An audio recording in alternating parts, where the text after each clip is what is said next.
করি মুহাম্মদুর রাসূলুল্লাহ সাল্লাল্লাহু আলাইহি ওয়াসাল্লামের ওয়ারাসাতুল আম্বিয়া খতিব মাওলানা মুফতি কোরআনের ইলম যার কাছে আছে ফাঁসির কাছে গেল সে কখনো ভয় করে না, ভয় করে না, ভয় করে না। কথা বলেন ঠিক না? বলে কাকে কি বলবো, কি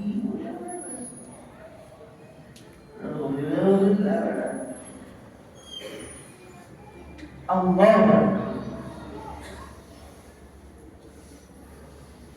বলবো, সব সময় বলছি